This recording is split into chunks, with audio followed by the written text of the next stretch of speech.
Hello and welcome to Grief Seeds, a podcast where you'll find insights, reframings, metaphors, and visualizations, all known as grief seeds, to help you cultivate growth and healing in your life after loss. My name is Shelby Forsythia. I'm an intuitive grief guide and author, and on this show, I'll share insights from my interactions with clients, wise words from fellow grievers, and personal stories from my own life, with the hope that they transform your grief as they have transformed mine. Because even when it doesn't feel like it, we are planting the seeds of growth in the midst of great pain and heartache. Your grief is welcome here. Hi there, grief growers, and welcome to another episode of Grief Seeds. Thank you so much for joining me here today. As coronavirus shifts and changes here in the United States and across the world, something I've noticed, something I've heard, something I've seen, something that has arrived lately is this frustration or even this shame about not being able to go deep with grief. I think in all of us sometimes there's this knowing, this recognizing of how deep, how big, and how wide grief really is, and the time it's going to take, the effort it's going to take, the energy it's going to take, and the capacity that it's going to take to reckon with it, to even make room to look at it and to see it. So as a piece of permission today, I want to offer you this truth that sometimes what our grief needs most from us is safety first. I was once working with a client who suffered 5 years of back-to-back-to-back losses. Losses of people, losses of career, losses of identity, losses of health, losses of money, losses of home. This relentless torrent of losses. And she came to work with me 6 years after the fact, 8 years after the fact, 10 years after the fact, from the start of some of her losses. And one of the first emotions that we recognized in her experience was shame for not having come sooner. And as we laid out the experiences of her loss, the timeline of everything she had endured for that chunk of 5 years, we asked this question of how could you have made space for grief in the way that grief often needs space made for it? How could you spare time for grief in the way that grief needs time for it?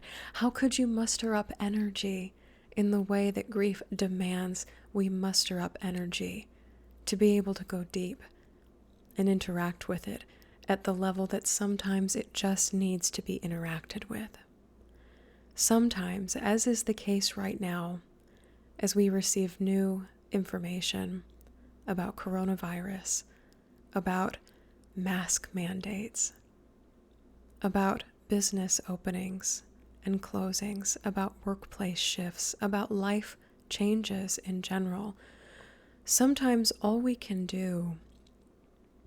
we're able to do through no fault of our own is exist and survive and make it from this moment to the next moment, from this hour to the next hour, from today to tomorrow, from this week to next week. So if you have this knowing in you that my grief is big, one day my grief will want me to go deep, I know that there's more to this than what I can face and deal with and reckon with right now. That it's okay that the thing at the top of your list right now is surviving first. Sometimes in order to do the deep work of grief, we have to live through months or years even of just surviving until these external forces that make up so much of our world are safe and stable and secure again. We cannot and do not have the capacity to deeply grieve when everything around us is falling apart. When home is unsafe, when money is unsafe, when relationships are unsafe or unstable, when things are uncertain. And I hope you know that you can trust in your grief to let you know when the world around you feels safe enough to engage deeply with it again. The work of deep grieving might be an item that lives on your to-do list for a very long time, and that's okay. You can dip into grief. You can visit its pockets. You can acknowledge all of the things you're losing as you're losing them. But sometimes having the space, the time, the energy, the capacity, the sheer ability to allow yourself to fall apart, to really land at the bottom of the well, to really let the impact of grief sink in, and to live there and to rest there and to return from that specifically. Sometimes we can't do that right away. Because in order to deeply grieve, sometimes grief requires safety first. So as this client I was working with was spinning her way into shame about not having addressed her grief sooner, we came to this question of how could you? How was that possible? And it was not. So the time that we worked together, 5 years, 8 years, 10 years from the start of some of these losses, these places in her life that had once been sources of insecurity, sources of further loss, home, finances, relationships, even identity, had settled once again into places that she could lean on as she did the deep work of diving into the ocean of her grief. Sometimes grief can't come first, and that's okay. And sometimes grief demands that in order to come first, the things that scaffold us in our lives, our friendships, our routines, our sense of normalcy, that they be stable again. And sometimes, like in the world we're living in right now, those things are not always within our power. And so what we can do with grief is abide with it, to sit next to it, to allow it to be in the room, to recognize that it's true, and to also recognize that now is not the time to go deep with it. That grief says, I need safety before I can show you all of my depth. And that you say, I need security before I can engage in this way with you. Please know that you're not ignoring your grief. And there's not something wrong with you for not being able to deeply grieve right away in the midst of this chaos.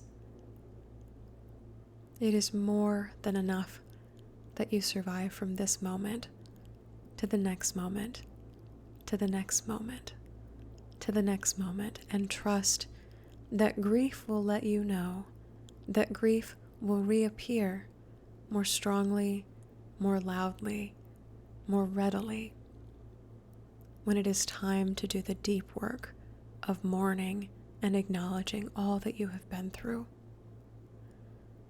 Sometimes grief requires safety, security, stability, solid ground first, in order to go deep, in order to feel like you have a place to come back to when you do this work of deep mourning. I invite you to take a deep breath in with me here.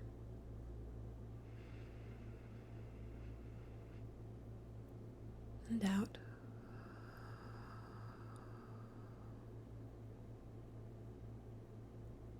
Know that as we are living in so much uncertainty, in the midst of so much change, in the midst of so many losses, some that we have names for and some that we do not, that it is okay that you are not capable, through energy, through money, through time, through space, to do the deep work of grieving right now. Grief is a taxing endeavor, and sometimes we do not have that energy or ability to spare. May you know, as shame steps into the picture, that you are doing just enough by simply surviving. As you see your grief in the room, acknowledge that it's there. Acknowledge that it's true. And also trust, gaze into the eyes of your grief, and know that it will let you know when the circumstances of your life feel safe enough, stable enough, secure enough to allow yourself to really feel and acknowledge and honor and mourn the depth and the breadth of everything that you've already been through and everything that you are being forced to survive right now. Sometimes we don't get the luxury of grieving right away. Sometimes we can't. And that's okay. So may you know, as you postpone grief, that grief will wait for you, and it knows you have not forgotten it, and that there is nothing flawed or defective in you for needing to just survive in this moment, in this time, right now. May you caretake yourself with grace, with love, with mercy, with rest, and with the knowledge that grief is standing by, so that when things are safe again, when they are stable again, when the external circumstances of your life become solid ground that you can stand on, that grief will be ready for you, and that you will be ready to engage deeply with your grief. Deep breath in here, and out.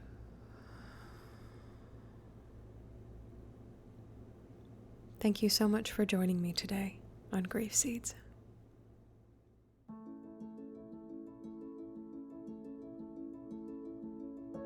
So that's all for this episode of Grief Seeds. Thank you so much for listening today. You can find additional grief support at shelbyforsythia.com or by following me on social media at shelbyforsythia on Facebook and Instagram. If this podcast helped you in your life after loss, please leave a review and subscribe on Apple Podcasts, Spotify, or wherever you listen. And be sure to share Grief Seeds with a friend, because you never know what someone you love is going through. A huge thank you to my Patreon supporters for financially keeping this podcast on the air. If you'd like to support Grief Seeds on Patreon through a yearly or monthly pledge, you can do so at patreon.com/shelbyforsythia. My Patreon supporters get access to behind-the-scenes content, including a once-a-month grief support call with me and 5 90-minute workshops with topics decided by grievers themselves. Again, that website is patreon.com/shelbyforsythia. Music for Grief Seeds is performed by Addie Goldstein. As always, my dear grief growers, it was beautiful sharing this space and time with you today. I see you. I am so proud of you and the work that you're doing in the world, and I love you. Because even through grief, we are growing.